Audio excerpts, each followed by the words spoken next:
O Atos dos Apóstolos, capítulo 3, diga amém.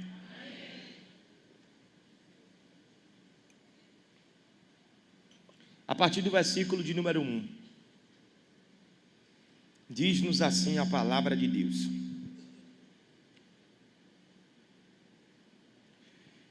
E Pedro e João subiam juntos ao templo à hora da oração, a nona. E era trazido um homem que desde o ventre de sua mãe era coxo, o qual todos os dias punham à porta do templo, chamada Formosa, para pedir esmola aos que entravam no templo.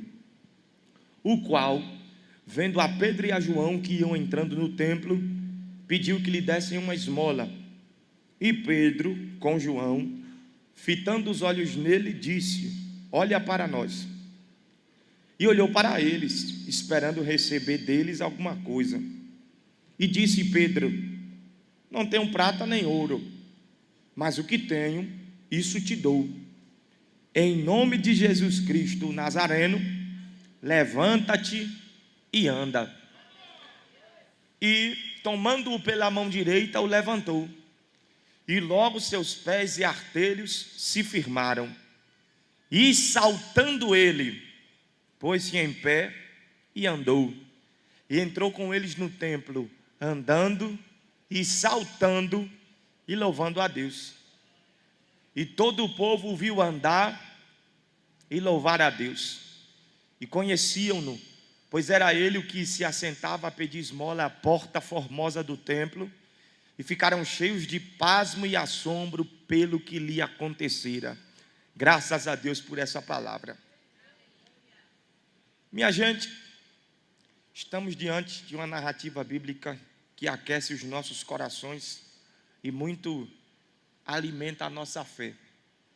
A cura do paralítico que jazia à porta do templo, chamada Formosa. Vamos lá, vamos ser didáticos. Eu pergunto, você responde. Qual era o nome da porta do templo? Formosa. Por que a porta Formosa se chama Formosa? Evidentemente que se chama Formosa porque não é feia. Que se fosse feia, não se chamaria Formosa. O nome dela já diz muito sobre ela.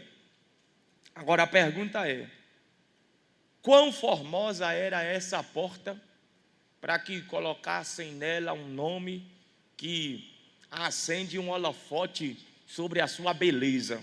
Então, temos dados teológicos que nos indicam que essa porta tinha 23 metros de largura, 11 de altura, e era toda feita em bronze, que havia sido trazido de Corinto.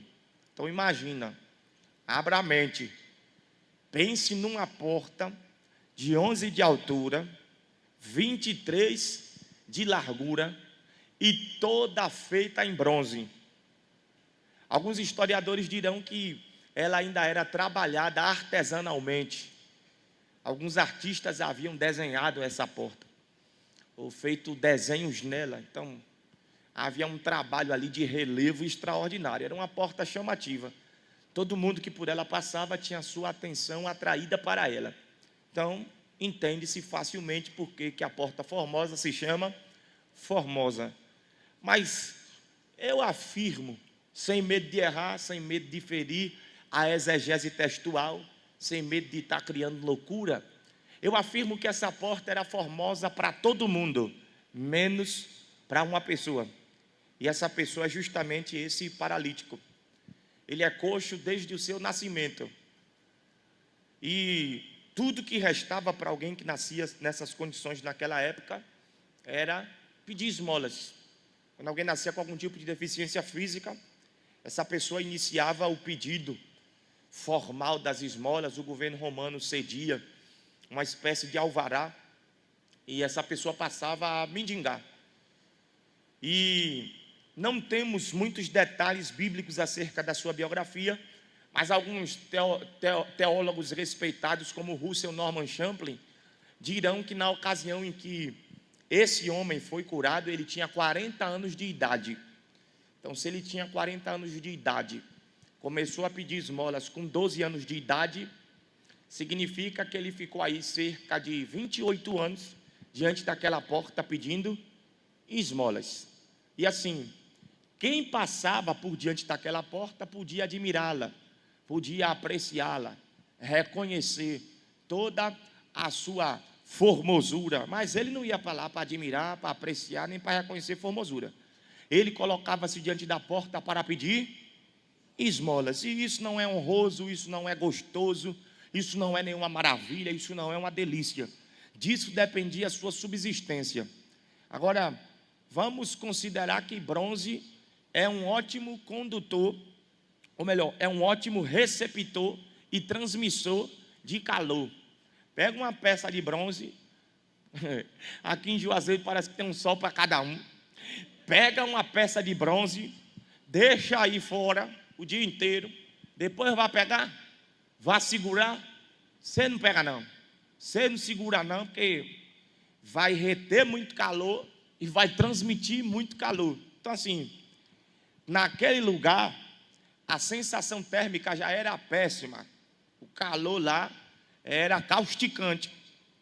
E próximo à Porta Formosa, 11 de altura, 23 de largura, de bronze, a sensação térmica era ainda maior, o calor ficava ainda mais perturbador, ainda mais causticante.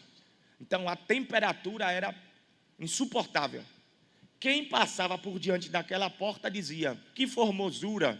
Esse homem deveria dizer algo do tipo: que formosura não, que inferno.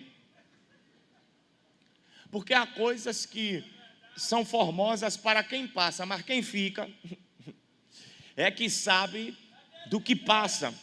Agora, assim, é importante salientar que, embora ele esteja sofrendo diante daquela porta, a gente não pode pensar assim: se é desvantajoso para ele estar diante dessa porta, porque a sensação térmica é maior, isso agrava o sofrimento dele, então por que é que ele simplesmente não sai de diante dessa porta e vai pedir esmolas em outro lugar?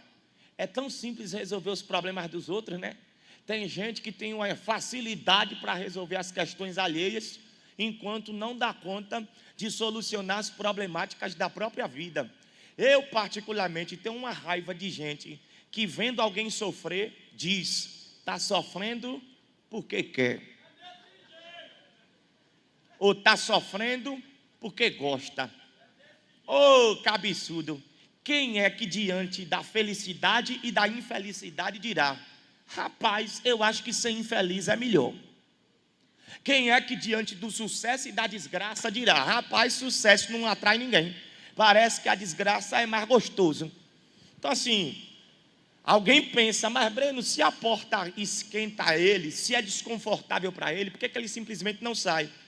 Porque naquela época havia uma burocracia até para pedir esmola. Quem ia pedir esmola não começava simplesmente a pedir esmola no ponto que lhe desse na telha. Imagine nos dias de hoje, alguém em Juazeiro deseja colocar na rua uma barraca de cachorro-quente para vender seu cachorro-quente. Essa pessoa não pode aparecer com uma barraca do nada em algum lugar e começar a vender, porque vai dar problema. Antes você precisa procurar a prefeitura, você precisa solicitar documentos, você precisará de um alvará. E quando a prefeitura lhe der um alvará, nesse alvará haverá a descrição do lugar aonde você pode colocar a sua barraca. E se um belo dia você disser assim: quer saber? Eu não vou hoje colocar minha barraca no ponto que a prefeitura disponibilizou, não. Eu vou para um outro ponto que eu acho melhor. Vai dar confusão. Você precisa ser obediente ao documento e colocar sua barraca no lugar que a prefeitura especificou que você poderia colocar sua barraca. Naqueles dias era assim a respeito do pedir esmolas. Por exemplo, lá em Marcos capítulo 8 tem o cego de Betsaida. Ele nem morava em Betsaida, porque quando Jesus curou ele, Jesus disse: vá para a sua casa e não entre mais nessa aldeia. Quer dizer que ele nem morava lá. E por que mendigava lá?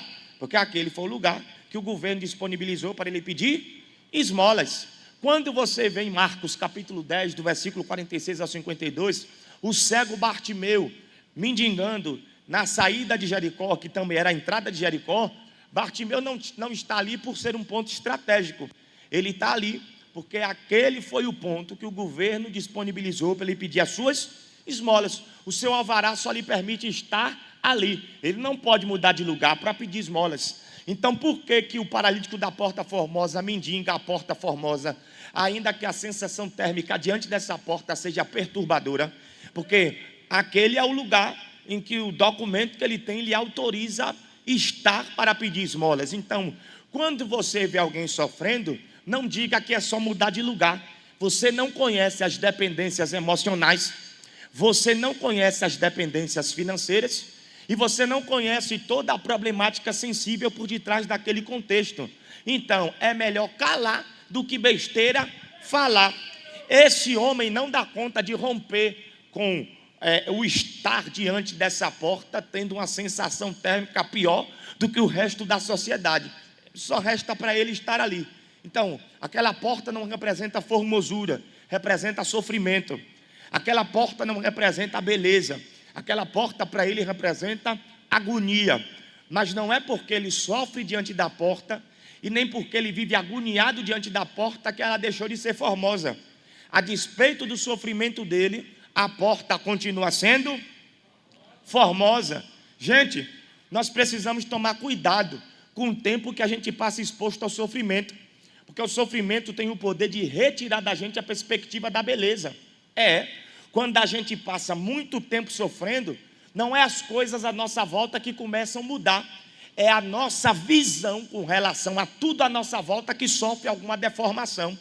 Eu tenho um amigo que eu não entendo muito de carro porque eu moro no Morro de São Paulo, e lá só tem lancha, então a gente não entende nada de carro, mas eu sei o que é um carro de pobre e sei o que é um carro de rico. Não tenho nenhum, mas eu sei o que é um carro de pobre e eu sei o que é um carro de rico. E um amigo meu muito querido comprou um carro de rico e ficou feliz da vida pela sua aquisição. O carro estava novinho. Ele comprou zero. Tinha teto solar, era um SUV, o painel parecia que a gente estava dentro de alguma coisa da NASA, uma nave espacial, uma coisa maravilhosa. Só que um belo dia ele estava indo para o aeroporto e no caminho do aeroporto ele foi abordado por outros 2 carros. Fizeram ele parar no meio da pista. Desceram homens armados, apontaram armas para a sua cabeça, mandaram ele descer do carro, tomaram o carro dele. Ele registrou um boletim de ocorrência. 3 dias depois, o carro foi recuperado, graças a Deus e à polícia. Só que quando ele recuperou esse carro, ele não queria mais o carro, porque quando ele entrava no carro, ele lembrava da arma na cabeça dele, ele lembrava que os bandidos ocuparam aquele carro por um tempo, então ele não quis mais o carro. Para ele, aquele carro era a representação de um trauma. Ele botou o carro para vender e apareceu um monte de comprador imediatamente, porque o trauma é dele, a beleza é do carro. O carro não deixou de ser formoso porque ele viveu uma experiência traumática dentro dele. Então o carro continua formoso a despeito do trauma dele. Gente, eu vou repetir, cuidado, o sofrimento está tentando deformar a sua visão e te fazer deixar de ver formosura onde há formosura. Você pode estar sofrendo, mas a sua família continua formosa, o seu casamento continua formoso, ainda há formosura no seu presente e haverá formosura no seu futuro. Você não está no mundo para fazer peso. Para o IBGE, você é um número. Para Deus, você é um propósito. Então existe sim formosura no sentido da sua existência, a despeito de todo o sofrimento que você vem sendo submetido até aqui. Eu quero liberar uma palavra debaixo do poder dessa palavra e dizer que nessa noite Jesus está destruindo as cadeias da feiura por causa do sofrimento e vai devolver a você a capacidade de reconhecer que a porta formosa continua.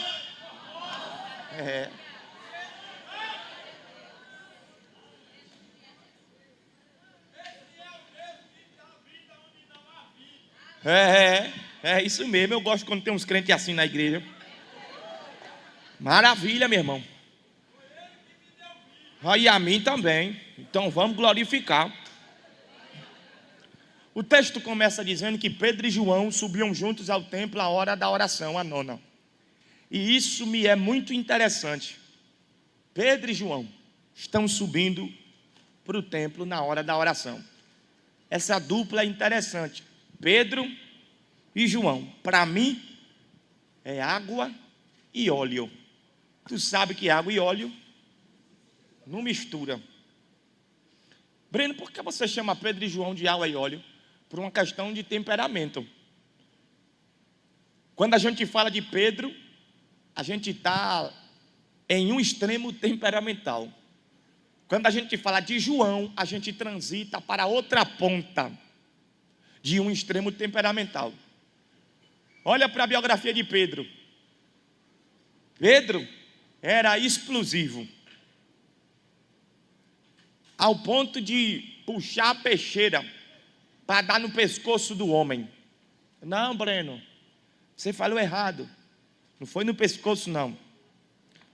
O texto diz que foi na orelha. Que ingênuo você, né?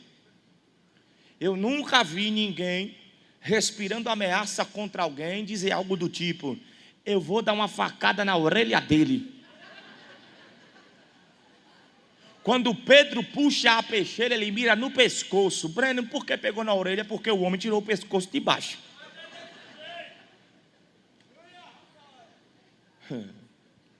Você vê esse registro na biografia de Pedro.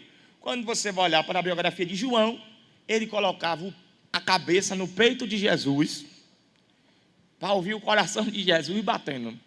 Então, o que é que tem a ver Pedro com João? Pedro é a velocidade com que Pedro se move na vida é uma agonia terrível, enquanto que a cadência de João é mais desacelerada. Então assim, eles são muito diferentes, muito diferentes. Pedro é muito para frente e João parece que é mais tranquilo. E a gente tem um problema, a gente gosta de criticar quem não é igual a gente, sendo que a gente não aguenta nem a gente. Tem gente que se acha muito para frente, aí quando encontra com alguém mais lento, logo diz coisas do tipo: para mim não dá para trabalhar com fulano não. Quem tem uma mente muito acelerada e pega as coisas no ar, quando se depara com alguém mais lerdinho, que você explica, ele está te olhando e você crê que ele está prestando atenção. Quando você termina uma explicação extensa, ele te olha e faz assim: hã?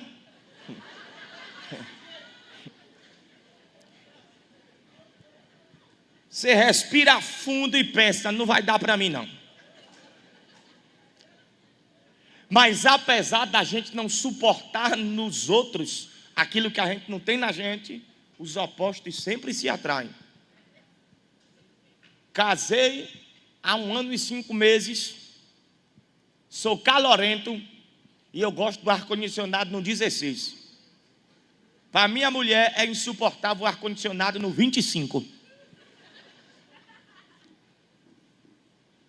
A gente senta para assistir um filme, um calor do cão, eu vou buscar o ventilador, e nesse intervalo de eu ir num lado buscar um ventilador para colocar na sala, ela foi no quarto buscar uma coberta. Gosto de dormir no escuro, ela quer um ponto de luz de referência durante a noite, para caso acorde e precise se levantar para alguma coisa. Não gosto do que ela gosta, ela não gosta do que eu gosto, em alguns aspectos. Só que a realidade, minha gente, é que as nossas diferenças não existem para que a gente trave batalhas entre nós. As nossas diferenças existem para que nós aprendamos uns com os outros. Sempre casa uma pessoa muito para frente com uma pessoa muito lerda. Todo casamento é composto por uma pessoa agoniada e outra tão calma que dá raiva.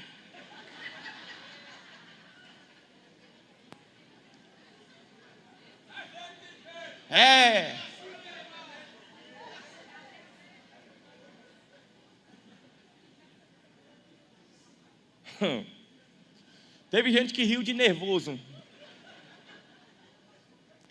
Agora o que é que acontece? Pedro precisa aprender com João, e João precisa aprender com Por que que casa um lerdo com um rápido? O lerdo está transmitindo uma mensagem para o rápido. Ei, não precisa ser tão rápido. E o rápido está transmitindo uma mensagem para o lerdo. Também não precisa ser. E as diferenças devem manifestar a nossa capacidade de estabelecer equilíbrio. Pedro e João são muito diferentes nas suas personalidades, mas eles manifestam comunhão a despeito dessas diferenças, porque eles estão indo orar. A Bíblia diz que eles estão subindo para o templo na hora da oração, a nona. Apesar das diferenças existentes entre eles, não faz sentido você desejar ser de oração e ser perturbado. Não combina. Um crente de oração que tem ranço de um monte de gente. Um crente de oração que não sabe lidar com as diferenças. Um crente de oração que perturba todo mundo. Não é um crente de oração. Esse é um crente que está com um diabo de um couro. E o diabo que eu falo não é necessariamente uma entidade infernal, não. O diabo que eu falo é um diabo natural. Porque quem não tem domínio próprio tem demônio próprio.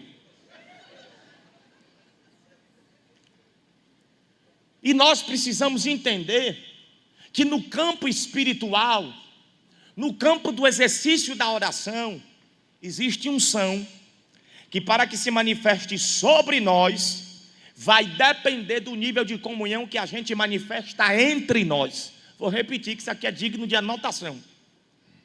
Existem unções que, para que se manifestem sobre nós, elas vão depender do nível de comunhão que a gente manifesta entre a gente. Quer dizer que se faltar comunhão, a via do derramamento da unção ficará comprometida e a unção não virá. Breno, isso é uma opinião pessoal? Eu não. Não é uma opinião pessoal, porque púlpito não é lugar da gente estar manifestando opinião pessoal, é lugar de palavra de Deus. Breno, então onde na palavra você encontra respaldo para fazer tal afirmativa, de que existem unções que, para que se manifestem sobre nós, dependerão do nível de comunhão que a gente manifesta entre nós? Salmos de número 133, versículo 1, ou verso 1. Ó quão bom e quão suave é que os irmãos vivam em... Verso 2, é como óleo precioso sobre a cabeça que desce sobre a barba de Arão. E esse óleo continua descendo e vai até a orla das suas vestes. Verso 3, é como o orvalho de Hermon e como o que desce sobre os montes de Sião. Ali Deus ordena a bênção e a vida para sempre. Mas perceba que o derramamento da unção começa no verso 2. Só que quem abre a porta do céu para o derramamento dessa unção é a comunhão. Primeiro, ó quão bom e quão suave é que os irmãos vivam em união. Aí que o óleo aparece, depois da comunhão. Então, meu irmão, vou falar uma coisa para você. É melhor você colocar suas implicâncias no bolso. É melhor você colocar suas irritações no bolso. É melhor você procurar perdoar quem te ofendeu. Breno, perdoar quem me ofendeu? Foi Jesus que ensinou. Mas quem me ofendeu, quem me deve pedir desculpa? Jesus ensinou a gente a perdoar até quem não nos pediu desculpa. Na oração do Pai Nosso, Ele nos induziu a dizer: perdoe as nossas ofensas, assim como nós perdoamos aqueles que nos têm ofendido. Breno, eu não senti de perdoar, então vá para o inferno com o seu remorso. Porque a falta do perdão tem poder de condenação sobre a nossa alma. Jesus, quando fecha o modelo da oração do Pai Nosso, acaba de nos entregar isso em Mateus capítulo 6. Na continuidade do texto, Jesus vai falar: se vocês perdoarem quem ofendeu vocês, o vosso Pai que está no céu também lhes perdoará. Em contrapartida, se vocês não perdoarem quem ofendeu vocês, o vosso Pai que está no céu também não lhes perdoará. O céu não é lugar para perfeitos, mas é lugar para perdoados. E quem não perdoa quem lhe ofendeu, não alcança perdão de Deus. Eu gosto quando a escritora norte-americana Joyce Meyer fala que guardar mágoa é como beber veneno e esperar que o outro morra. Quem está bebendo veneno é você. Quem vai morrer é você. Guardar mágoa é como você enfiar a mão no meio de um braseiro e arrancar uma brasa incandescente do meio, ficar segurando com as suas próprias mãos, esperando que a outra pessoa se queime. Quem está segurando a brasa viva é você. Quem vai queimar em vida é você. Em contrapartida, vem o escritor Max Lucado e diz o seguinte: perdoar é como libertar o prisioneiro e descobrir que o prisioneiro era você. O maior beneficiado do perdão não é aquele que o recebe, mas aquele que o libera. Então, não comprometa a via do derramamento da unção do Espírito sobre a sua vida, guardando dentro de você sentimentos nocivos que têm poder inclusive de levar sua alma para a condenação. Se pois o Filho vos libertar, verdadeiramente sereis livres. E o Filho nos obrigou a perdoar. Então, isso aqui é a segunda coisa que eu gostaria de pontuar ao longo dessa mensagem. Passe em revista nos seus sentimentos e veja o que é que está comprometendo a via do derramamento da unção do Espírito sobre a sua vida. Porque há coisas que não são promovidas nas nossas vidas através de voto no altar, através de oferta no altar. Há coisas que não serão capazes de ser promovidas por campanha de 7, 14, nem de 21 dias de oração. Não adianta fazer jejum de Daniel, não adianta fazer propósito de matutino, de madrugada, de tarde, de noite, não adianta. Se você não estiver com o coração limpo, Jesus não quer nada contigo. Porque a Bíblia vai dizer: achegai-vos a Deus e Ele se achegará a vós. Alimpai as mãos, pecadores, e vós de duplo ânimo, purifiquem os vossos corações. Ponto. Quando a Bíblia diz, ainda aqui no verso 1, que Pedro e João subiam para o templo à hora nona, e o texto indica a hora nona como sendo a hora da oração, o texto nos coloca diante de um maravilhoso costume judaico. Breno, que costume? O costume de orar todos os dias em horários fixados no dia. O que é um horário fixado? Um horário fixado é um horário que não muda nunca. Por exemplo, as crianças, os jovens que estudam no período da tarde, entram na escola todos os dias 1h da tarde. Na segunda-feira você entra 1h da tarde. Na terça-feira você entra 1h da tarde. Breno, se na quarta-feira estiver chovendo, debaixo de chuva, o horário de entrar é 1h da tarde. Horário fixo, horário que não muda. Os judeus têm isso com a oração. Eles oram em horários fixos, 3 vezes ao dia. Há 3 horários para eles orarem: a hora terceira, a hora sexta e a hora nona. Você vê aqui no texto que nós lemos que Pedro e João subiam juntos ao templo, a hora da oração, a nona. Então, dentro do nosso formato de horário, hora terceira, hora sexta e hora nona, corresponde a 9 da manhã, meio-dia e 3 horas da tarde. 9 da manhã, meio-dia, 3 horas da tarde. Essa hora nona aqui é a representação das 3 horas da tarde. Na verdade, o período das 3 para frente é considerado a hora nona. Pois bem, em Daniel, coloca no telão para mim, para ver se eu não estou doido. Daniel capítulo 6, versículo 10. A Bíblia revela que Daniel, como um bom judeu, orava 3 vezes ao dia. Daniel, pois, quando soube que o edito estava assinado, entrou em sua casa, orava no seu quarto, janelas abertas do lado de Jerusalém, e 3 vezes no dia se punha de joelhos e orava e dava graças diante do seu Deus, como também antes costumava fazer. Então, 3 vezes no dia eles oravam. E acredita-se, partindo do ponto de vista teológico, que o horário mais importante dentre esses 3, a hora terceira, a hora sexta e a hora nona, acredita-se que o horário mais importante é a hora nona, o período das 3 da tarde. Por quê? Porque de algumas coisas que aconteceram à altura desse horário. Por exemplo, em Atos capítulo 10, tem um homem chamado Cornélio, que na hora nona, na hora da oração, é visitado pelo anjo do Senhor e é chamado pelo nome. Perceba, Na hora da oração, ele recebe a visitação de um anjo e ele ouve um chamado nominal, na hora da oração. Aqui em Atos dos Apóstolos, capítulo 3, à altura da hora nona, vai acontecer um milagre extraordinário na porta do templo chamada Formosa. E em Mateus capítulo 27, nós temos o maior registro da história, o que muda as nossas vidas para sempre, muda o destino das nossas almas. Jesus na cruz. Agora, minha gente, assim, eu amo refletir sobre Jesus orando, porque Jesus se fez homem, mas também era Deus. E Jesus não abria mão de orar, sabe? Jesus tinha uma vida de oração. Ao longo dos evangelhos, você vai ver por diversas vezes os evangelistas dizendo que Cristo despedia a multidão e ia orar. Volta e meia, Cristo estava orando.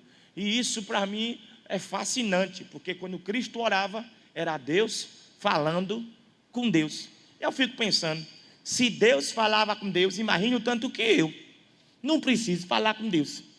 O ministério de Jesus foi todo regado à oração.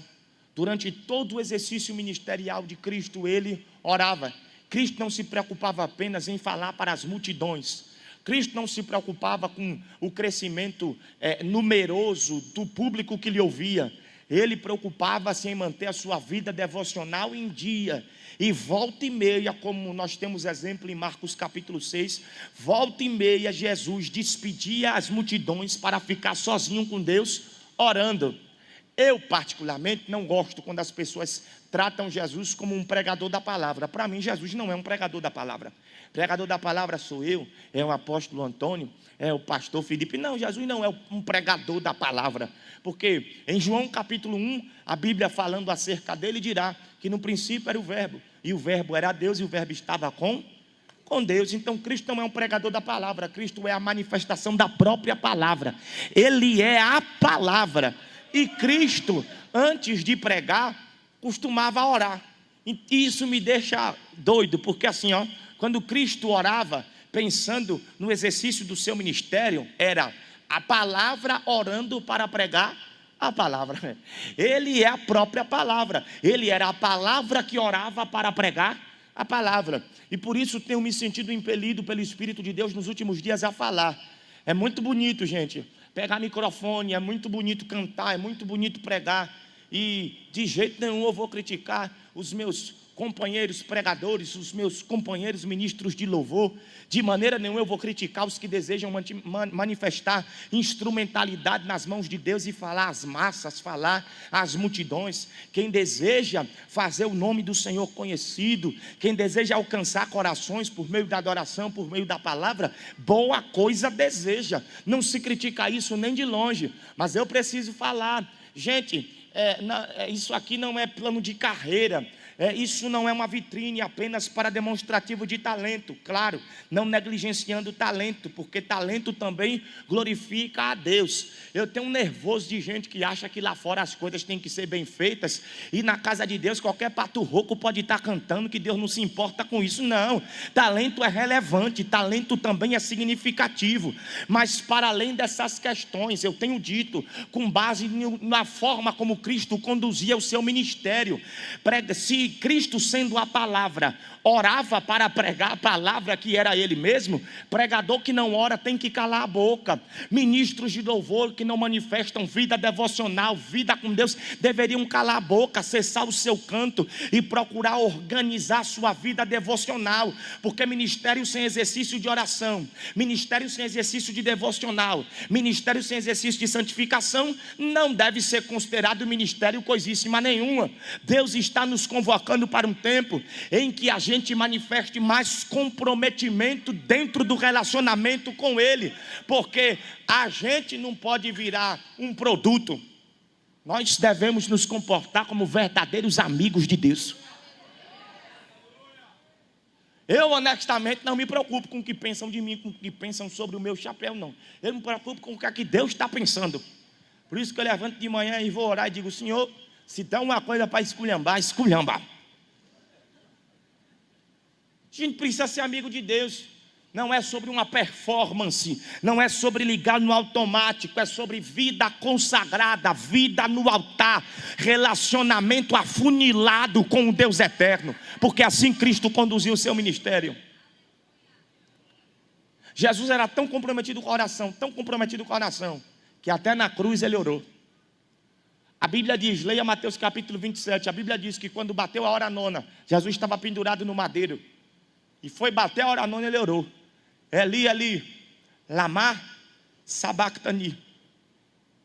Foi ainda dentro desse período da hora nona, dentro desse período das 3 da tarde para frente, que Cristo disse, tetelestai, está consumado, tetelestai.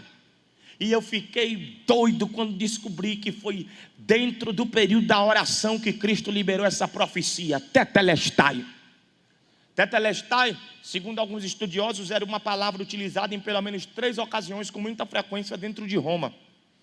Primeiro, dizia-se tetelestai quando alguém pagava a última parcela de uma dívida. Essa última parcela sendo paga, rasgava-se o contrato da dívida e dizia-se tetelestai. E isso significava, a dívida está paga e você não deve mais nada. Quando os soldados romanos venciam suas batalhas, eles voltavam com as suas bandeiras hasteadas, eles levantavam seus pendões e voltavam pelas ruas cantando tetelestai. E isso tinha a conotação de a batalha foi vencida. E quando alguém pagava o que devia à justiça romana e cumpria seu tempo de pena numa cadeia, na hora que esse preso era posto em liberdade por já ter pagado o que devia à justiça, ele era solto ao som de tetelestai, e isso tinha a conotação de a porta da prisão está aberta e você não é mais um prisioneiro. Então, quando na cruz Cristo diz tetelestai, Ele está liberando sobre nós 3 decretos que trazem salvação para a nossa alma. Jesus está dizendo, a dívida está paga, você não deve mais nada. Jesus está dizendo, você não é mais cativo, você não é mais prisioneiro. A porta da prisão está aberta e você agora é livre. E Ele também está dizendo, a batalha foi vencida sobre o inferno, o pecado e a morte.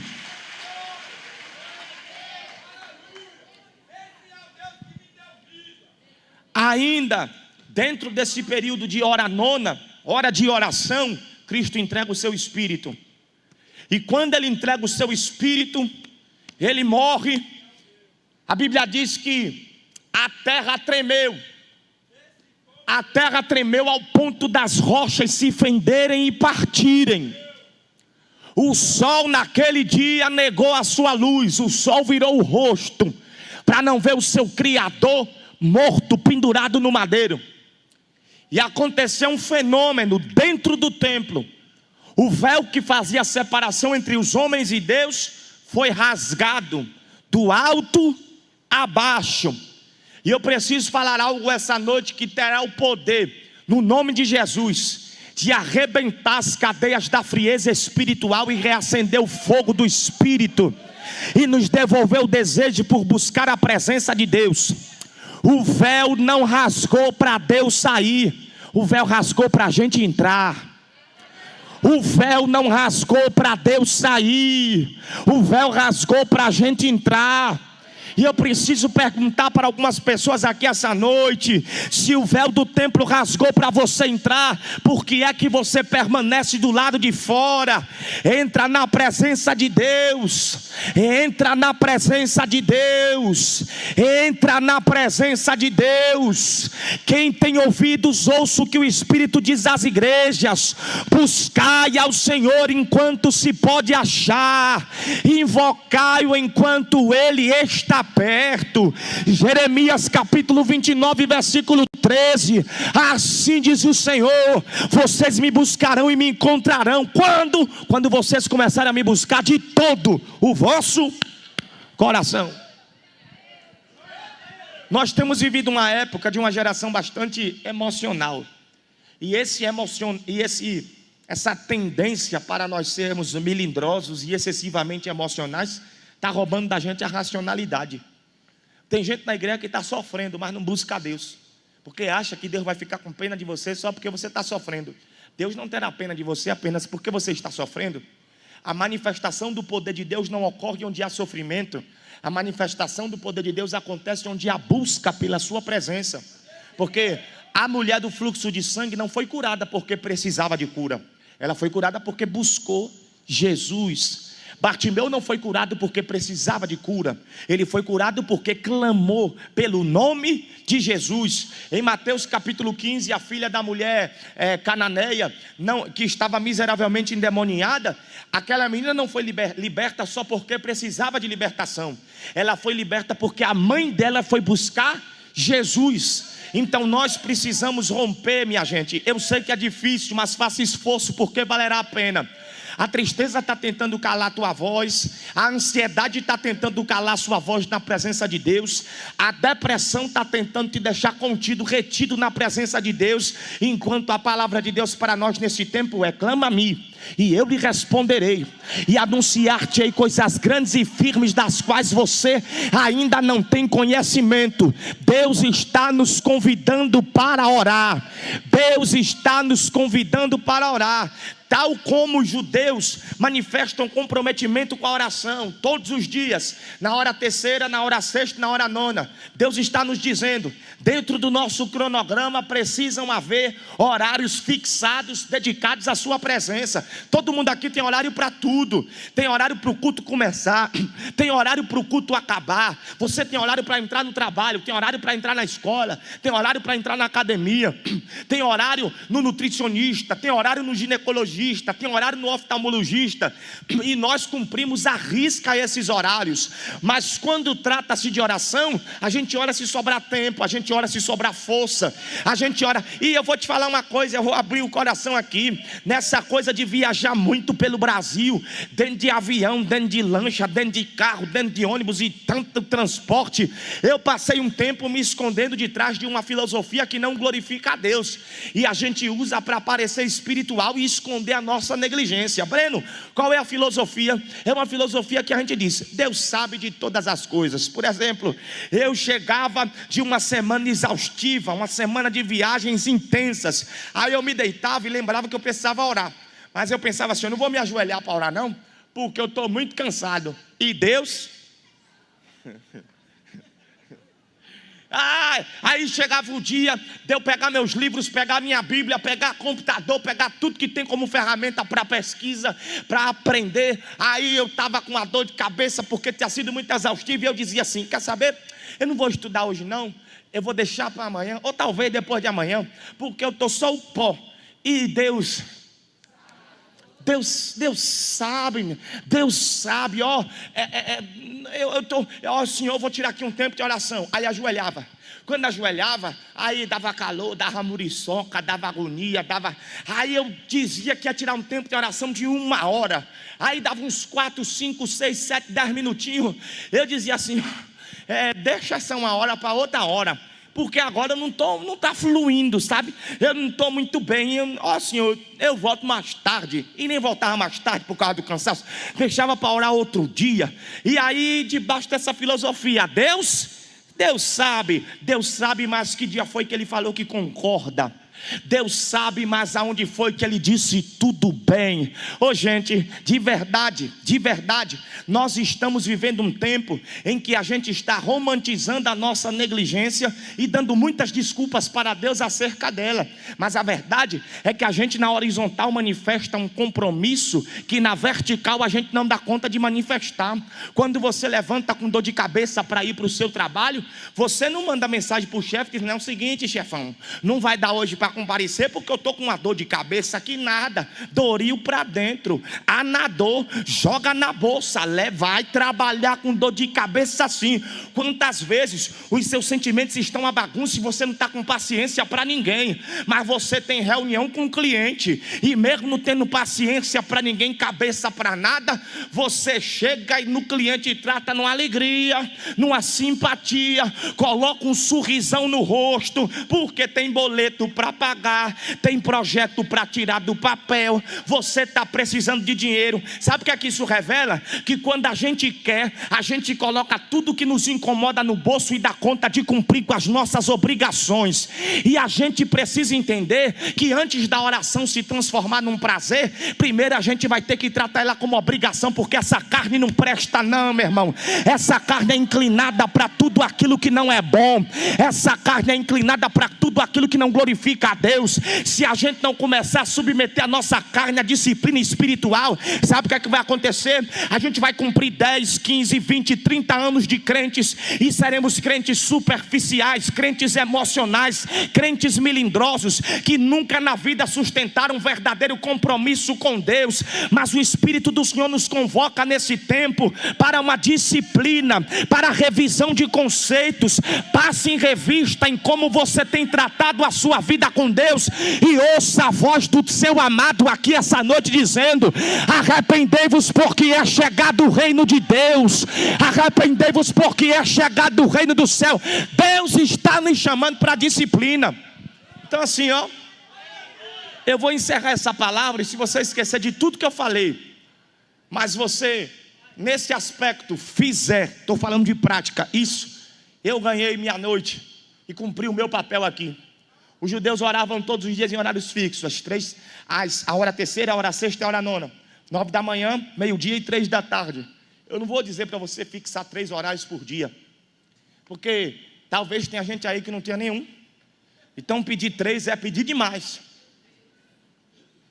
Não precisa se manifestar que a gente não quer proporcionar constrangimento para ninguém. Mas se o Espírito Santo está dentro de você, você está constrangido sem eu precisar diretamente lhe constranger. Fixe um horário e ore todos os dias nesse horário. Breno, mas não dá para mim 9 da manhã, não dá para mim meio-dia e 3 da tarde. E agora, abra a mente, né? Não tem que ser especificamente às 9, nem ao meio-dia, nem às 3 da tarde, mas tem que ser. Você tentou na força do seu braço, com o seu poder de execução, com a sua capacidade de realização, você tentou tantas coisas que você nunca alcançou.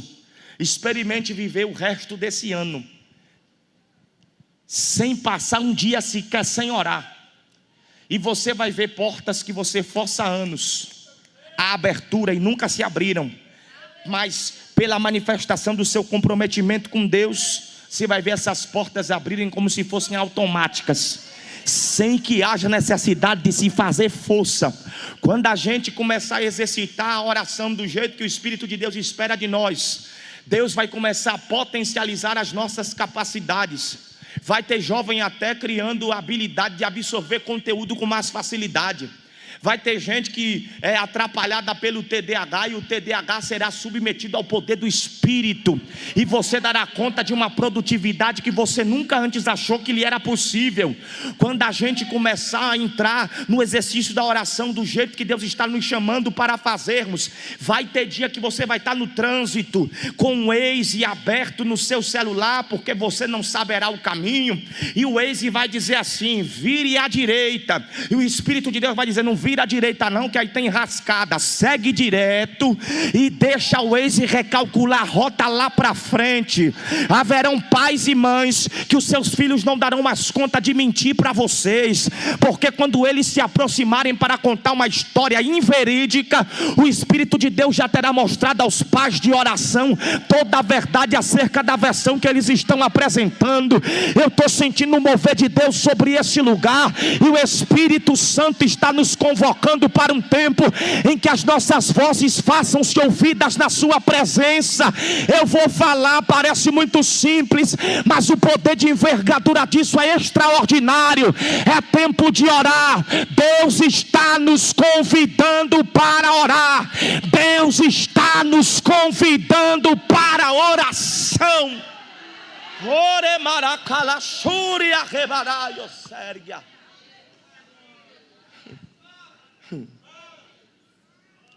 Eu tenho 5 minutos para concluir a mensagem e vou concluir aqui. A hora da oração é a hora de falar com quem? Com Deus. Só que o texto que nós lemos indica que na hora da oração, hora de falar com Deus, esse paralítico pedia esmola aos homens. Ou seja, Na hora de pedir a Deus, ele pede aos homens. E ele pede o quê? Esmola, dinheiro.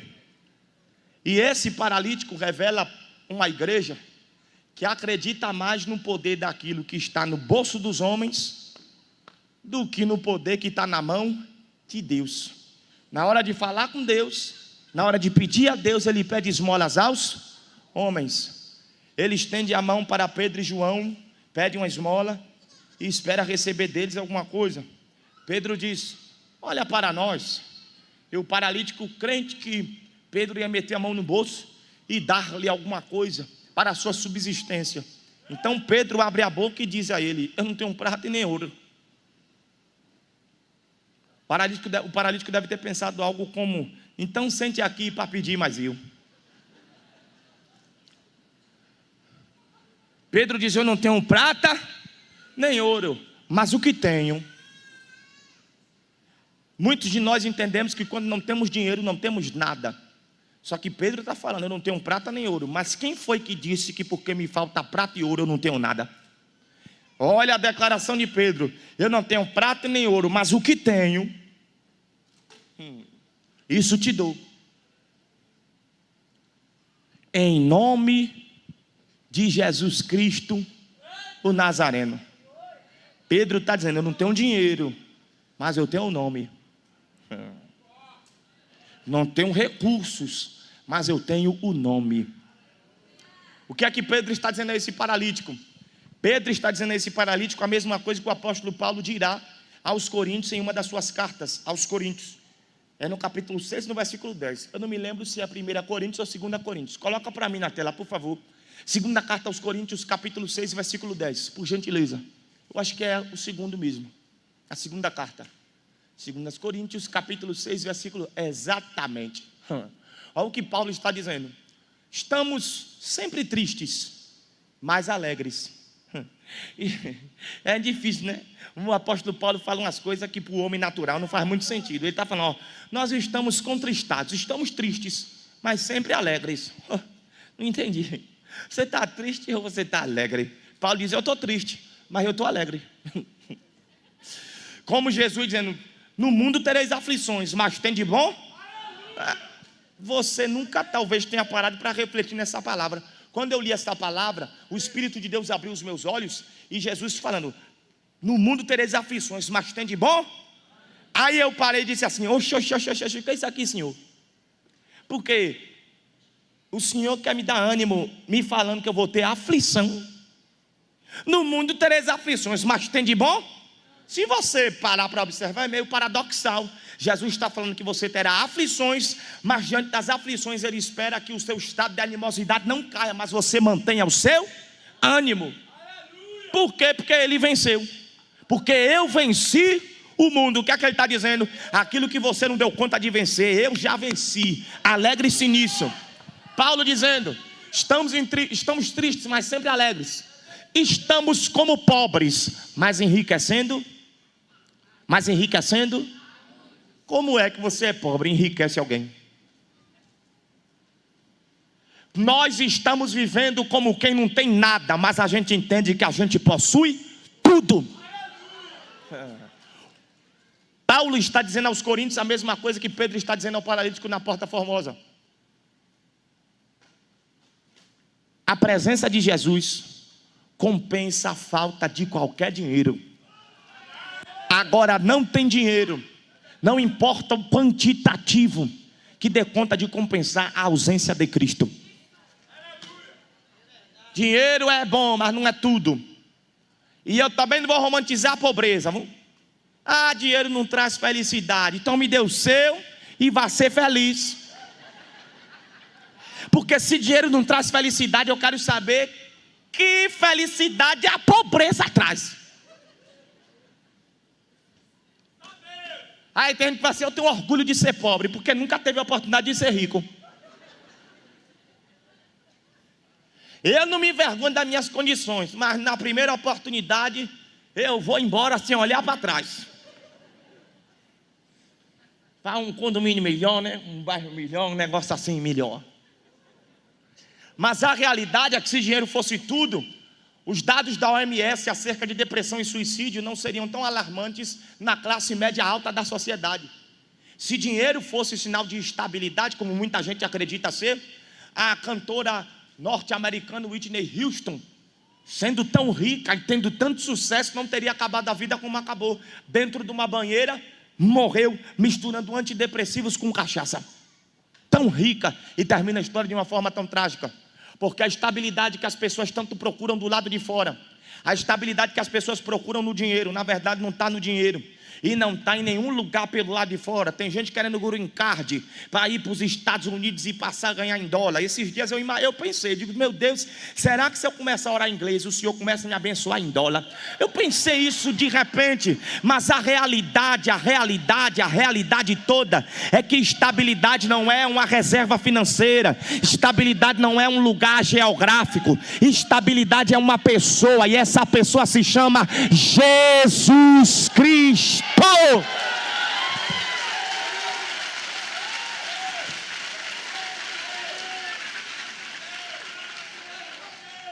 Pastor, estou acabando. Maravilha, glória a Deus. Dinheiro compra casa, mas não compra lar. Tem gente que comprou uma mansão, mas não tem um lar. Porque dinheiro compra casa, mas quem dá família, quem dá um lar harmonioso, estruturado, apesar dos pesares, só quem dá isso é Deus. Dinheiro compra plano de saúde, mas no fim das contas, só quem dá saúde é Deus. Na pandemia do coronavírus, eu vi gente rica com plano de saúde extraordinário morrer. E eu vi pobre que nem o cartão do SUS sabia onde estava, mas foi e voltou.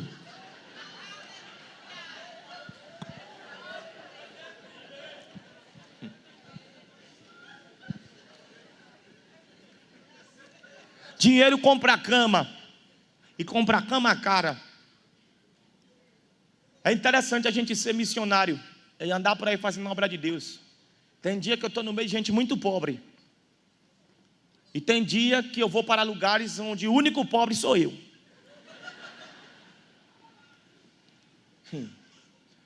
Fui recepcionado num aeroporto por uma família extraordinária.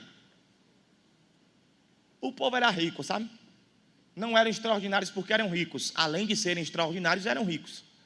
Mas tem dois tipos de rico. Tem um rico que era pobre e rico, só que tem cara de pobre ainda. Porque o ranço da pobreza demora para poder sair. Demora.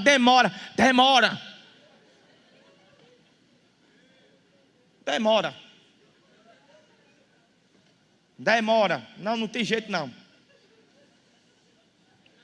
Você chega na casa de um pobre que enricou, um ex-pobre. Vou nem comentar essas coisas para nenhum ex-pobre se ofender. Agora, tem o rico que nunca soube o que é pobreza. Nasceu rico. E essa galera se importa diferente. Passa um ônibus e eles dizem, que carro é esse?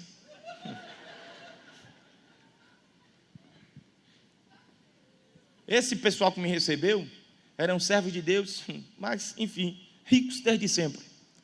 E quando eu saio do Morro de São Paulo e vou para outro estado pregar, a minha saída de casa se dá da seguinte maneira: eu subo o morro puxando minha mala, aí eu pego uma lancha, desço da lancha, pego um ônibus da agência de turismo, desço do ônibus da agência de turismo, pego um barco, chego em Salvador, pego um táxi, dependendo do horário do voo, vou para um hotel.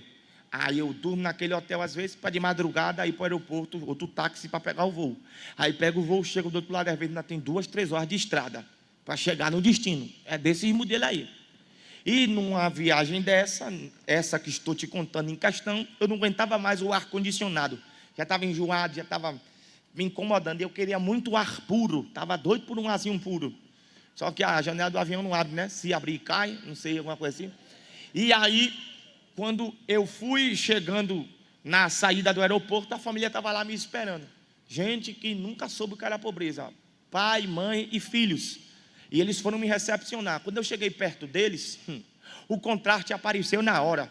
Deu para ver o tanto que eles tinham e o tanto que a mim me faltava.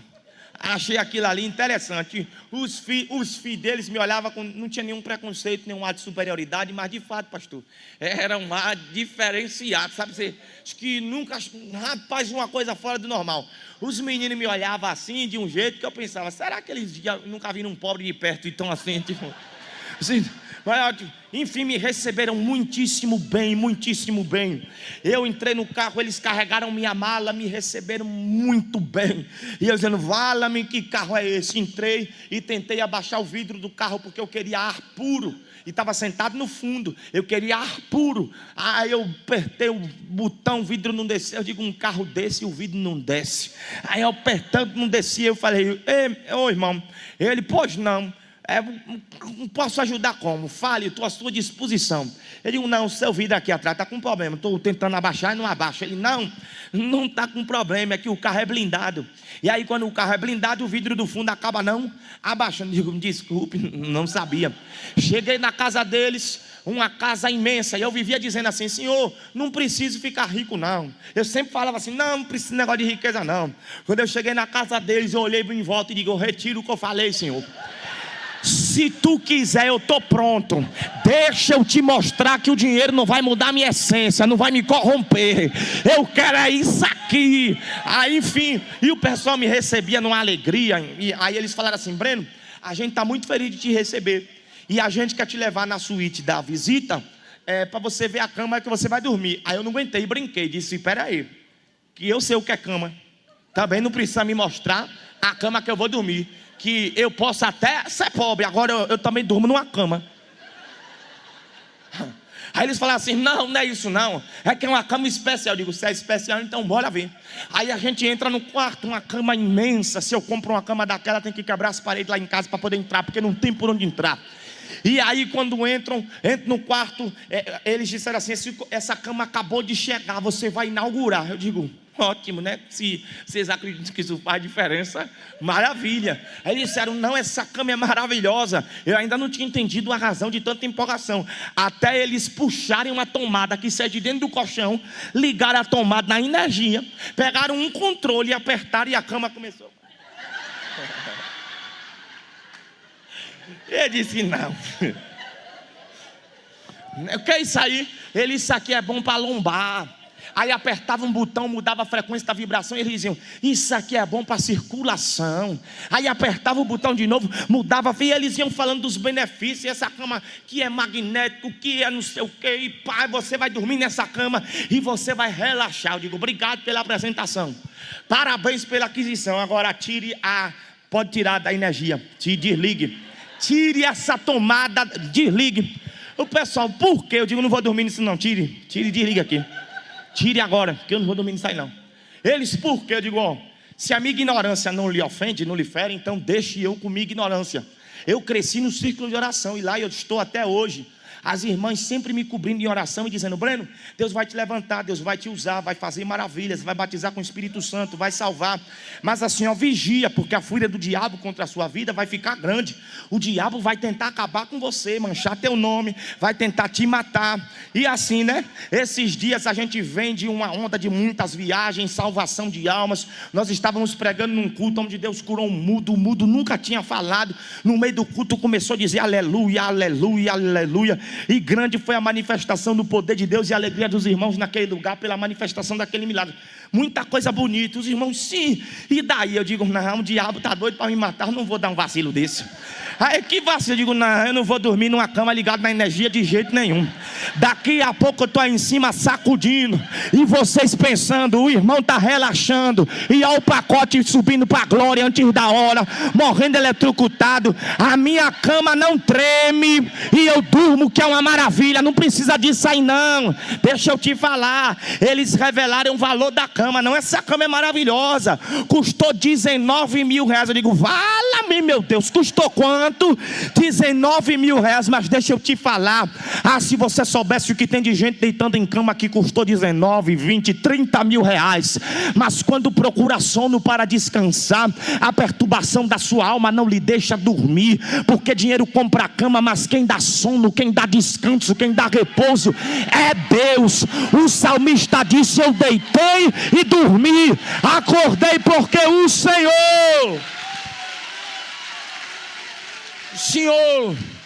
me sustentou. Permita-me dizer isso aqui: dinheiro é detalhe, irmão. Você não deve nada a ninguém, a não ser a quem você deve mesmo. Pare de gastar o dinheiro que você não tem para comprar coisas que você não precisa, para impressionar gente que não está nem aí para você. Eu estava em Brasília e um amigo meu brincou comigo: Breno, eu vou te provar que você é pobre. Eu digo: eu preciso de alguma prova? Ele: não, vou te levar ali num shopping, eu quero ver se tu compra alguma coisa lá. Eu digo: compro, nem que seja uma coisinha ali na Riachuelo, né? Se bem que Riachuelo agora está com preço de grife. Riachuelo, Renner, corta essa parte da live, viu, que tiver, né? Não sei se pode estar falando esse tipo de coisa. Aí eu fui no shopping, o shopping estava vazio. Eu digo: cadê o povo desse shopping? Ele fez assim: aqui vem pouca gente. Eu digo: um shopping que vem pouca gente, então não deve prestar. Ele: não é que não presta, é que pobre tem muito, agora rico tem pouco. E aqui é shopping de rico. Olhei para um lado, olhei para o outro, digo: sim, cadê a C&A, a Marisa, a Renner, Riachuelo, cadê ele? Aqui não tem isso não. Eu digo: cadê as lojas? Que aqui embaixo só tem comida. Cadê as lojas? Ele: lá em cima. Lá em Brasília. Eu digo: vamos subir? Eu digo: embora. Quando eu subo, eu nunca tinha visto. Aí eu vi. Olhei para um lado, Gucci. Aí olhei para o outro, Prada, Christian Louboutin, Louis Vuitton, e por aí vai. Aí eu falei: eu vou mostrar para ele que eu também não sou tão pobre assim. Vou comprar um cintinho da Gucci para minha mulher. Deve ser 2.000. A gente divide em 10 de 200. Dá para pagar, mas eu vou calar a boca dele aqui agora. Me aproximo da Gucci. O cinto não era 2, era 5. Aí eu digo: deixa essa peste aí. E outra coisa, todo mundo no meu bairro, quando minha mulher botar o cinto, vai dizer assim: Feiraguai. Comprou na feira do rolo. É falso. Agora, qualquer mulher rica que comprar um falso e botar na cintura, todo mundo diz que veio da Gucci, porque não é o que você tem que atribui valor a quem você é. É quem você é que atribui valor a tudo aquilo quanto você tem. Então tem muita farofa de ovo mais digna do que certos pratos elaborados dentro de determinadas casas. Cristo é a estabilidade que a gente precisa. Cristo, Cristo, Cristo. O segredo não é riqueza e o segredo não é pobreza. O segredo é Cristo, é Cristo, é Cristo. Coloque-se de pé comigo num salto de glória a Deus. Pedro disse-lhe: eu não tenho prata nem ouro, mas o que tenho isso te dou. Em nome de Jesus Cristo Nazareno, levanta e anda. E a Bíblia diz que a primeira coisa que aquele homem fez não foi nem dar o primeiro passo, porque ele era paralítico desde o seu nascimento. E diante do impacto do poder do nome de Jesus, a primeira coisa que ele faz não é dar o primeiro passo. A gente tem um amigo que ele ficou 1 mês acamado por causa da pandemia, por causa do coronavírus. 1 mês ele ficou na cama em coma. 1 mês na cama em coma. E quando ele retornou, a sua capacidade de mobilidade estava reduzida, comprometida, só porque passou 1 mês na cama. E ele precisou de fisioterapia para conseguir, para que houvesse uma recuperação da sua capacidade de mobilidade na plenitude. Ele precisou fazer fisioterapia. Bastou 1 mês na cama e precisou de fisioterapia. Eu te pergunto, imagina qual é o nível de enrijecimento dos ossos, dos músculos, dos tendões de alguém que nasceu paralítico. De quanto de fisioterapia esse homem precisaria se houvesse uma remota possibilidade dele voltar a andar? Qual era o nível de atrofia? Qual era o nível de paralisia daquele homem? Isso é inimaginável, minha gente. Mas diante do impacto do poder do nome de Jesus, a primeira coisa que ele fez não foi ir marcar a primeira sessão de fisioterapia. A primeira coisa que ele fez também não foi nem dar o primeiro passo. A Bíblia diz que a primeira coisa que aquele homem fez foi saltar. E eu quero espiritualizar isso e trazer isso para algumas áreas da sua vida e convidar você a orar, e eu desapareço daqui enquanto você estiver orando. Existem áreas das nossas vidas que estão paralisadas e estão atrofiadas. E alguém tem dito, não anda. E se eu te disser que em nome de Jesus, salta? Eu declaro que o poder do nome de Jesus nessa noite vai promover desatrofia neste lugar. Desatrofia na saúde, desatrofia nas mentes, desatrofia nos sentimentos, desatrofia no meio da família, desatrofia no meio dos casamentos, desatrofia aonde houver algum quadro de atrofia. Há poder no nome de Jesus para fazer a gente saltar. Coloque a sua mão no seu coração e comece a orar neste momento, pedindo que em nome de Jesus toda a atrofia da sua vida seja repreendida pelo poder desse nome. Eu declaro, sua família será impactada pelo poder do nome. As suas emoções serão impactadas pelo poder do nome. A sua saúde será impactada pelo poder do nome. As suas finanças serão impactadas pelo poder do nome. Tudo aquilo que você tem, tudo aquilo que você faz e tudo que você é, será impactado pelo poder do nome de Jesus. Eu provoco agora você a colocar sua fé sob pleno exercício. Comece a orar, porque onde houver manifestação de fé, haverá manifestação do poder de Deus para desatrofiar os atrofiados. Pai, nós nessa noite em Teu nome, crendo na Tua palavra, munidos do poder da Tua palavra, Pai, Te buscamos com humildade, Te buscamos reconhecendo que não temos, não somos, não podemos e não fazemos, mas em contrapartida o Senhor pode, o Senhor tem, o Senhor faz, sobretudo o Senhor é. Vem de encontro ao Teu povo. O Senhor conhece cada um nas suas particularidades. Tu conhece a necessidade de cada qual aqui nessa noite. E agora a Tua igreja entra na Tua presença em oração, acreditando na Tua palavra, quando ela diz que tudo que a gente pede crendo, a gente vai receber. E nessa noite nós oramos para que o Senhor rompa com todo o ciclo de atrofia e inaugure um novo ciclo sobre as nossas vidas. Oh Deus, que as cadeias, as amarras, as correntes, os grilhões, que absolutamente nada seja capaz de manifestar resistência nessa noite, diante do impacto do poder do Teu nome, nome que está sobre todo nome, nome que está sobre todo nome.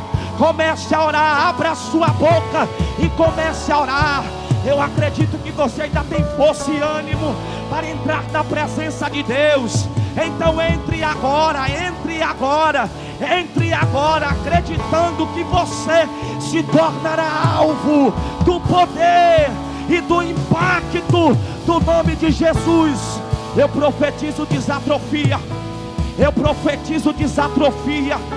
Eu profetizo desatrofia em nome de Jesus.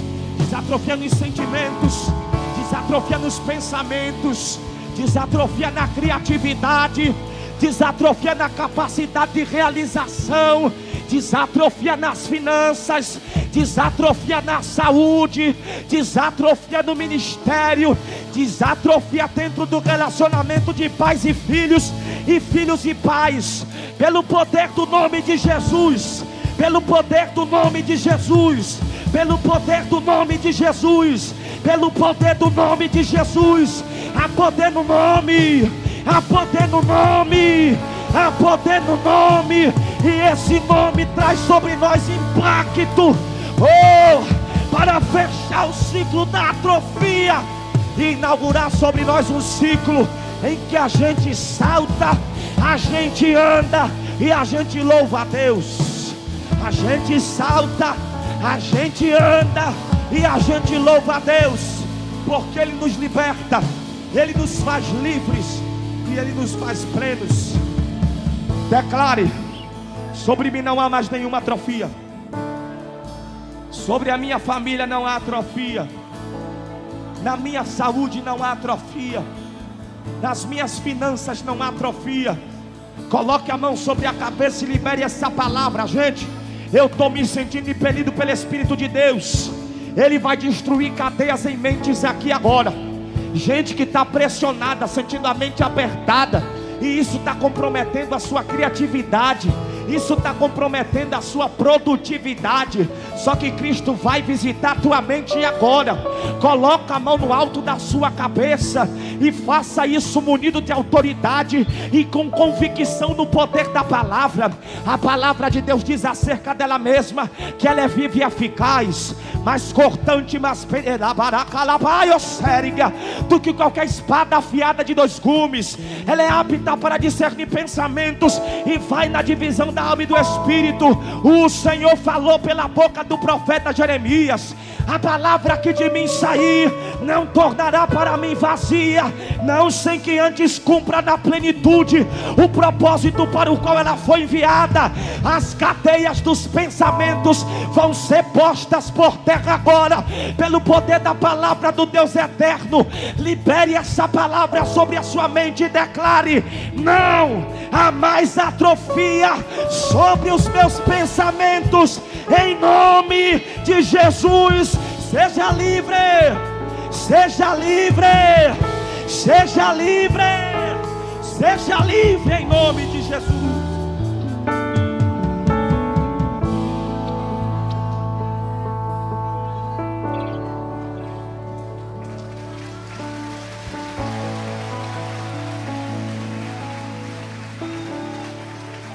Feche seus olhos. Feche seus olhos. O Espírito de Deus não poderia ser mais claro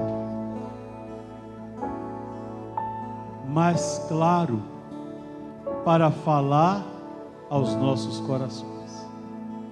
A igreja está orando. Eu não sei se alguém aqui não conhece a este Jesus que foi pregado como o Senhor e como o Salvador da sua vida. Não sei, mas se há alguém que não queira sair nesta noite desta casa da mesma forma que entrou, sem Jesus como o Senhor da sua vida, como o dono da sua vida, e queira nessa noite aceitá-lo como Senhor e como Salvador da sua vida, eu queria orar por você. Se tem alguém aí, sai do seu lugar, eu quero orar por você que decide-se nesta noite por Jesus como o Senhor e o Salvador da sua vida. Pode vir no altar. Suba no altar. Cadê a segunda pessoa? Pode vir. Cadê a terceira pessoa? Terceira pessoa. A quarta pessoa. A quarta pessoa. Pode subir no altar. A quinta pessoa. Pode subir no altar. A sexta pessoa.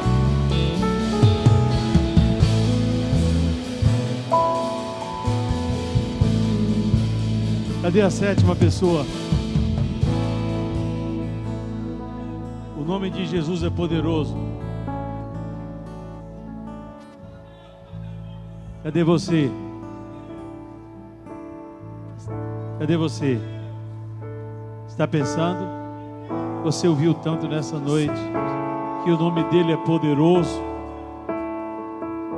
Sai daqui com Jesus, que é poderoso.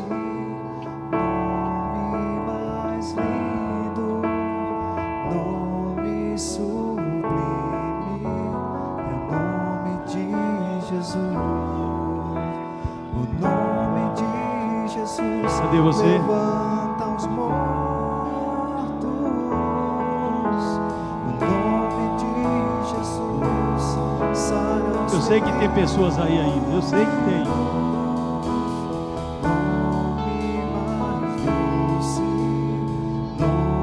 Você que se afastou da igreja, se afastou de Jesus, volta nessa noite, retorna, venha, se reconcilie. O nome de Jesus é poderoso. Ele está falando com você. O nome de Jesus é sobre todos. Ele está falando com você. Venha. Nome mais doce. Pode aplaudir que está vindo. Mais lindo, nome sublime, é o nome de Jesus. Pode subir com ele. O nome de Jesus levanta os mortos. Olha para a pessoa que está do seu lado. Se ela não é crente, fale com ela. Diga assim: eu vou com você. Sara os feridos, Porque o inimigo prende, mas o Espírito liberta. Ele usa para isso nessa hora. nome mais doce, Cadê você? nome bendito, é o nome de Jesus. Estenda a mão para o altar. Toda a igreja, estenda a mão. Pai, nós abençoamos estas vidas.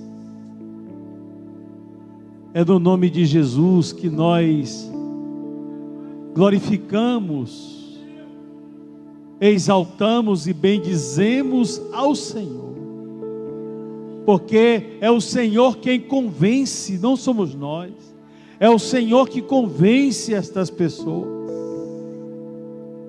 E o nosso pedido é que o Senhor escreva o nome de cada uma delas no livro da vida. Porque elas nesta noite, elas fizeram uma escolha, elas fizeram uma opção.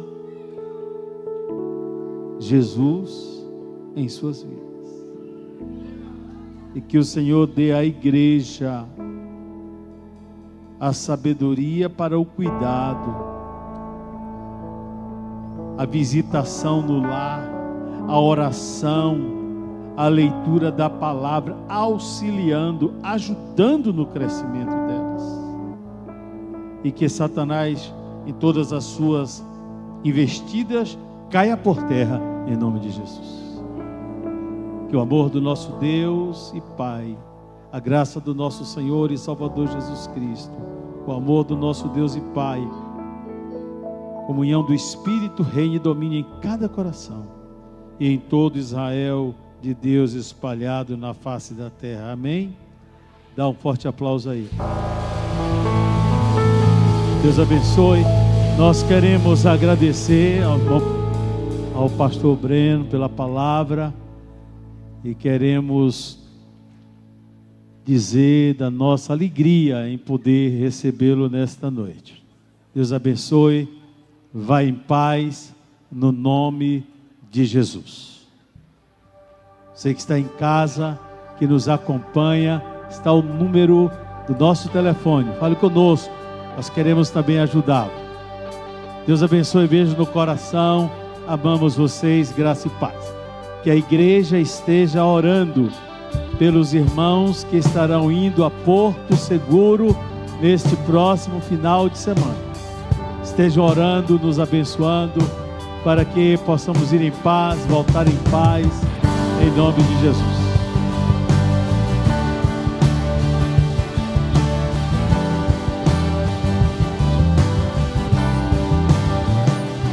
Poderoso, nunca falhará. Maravilhoso Deus, mais que buscamos.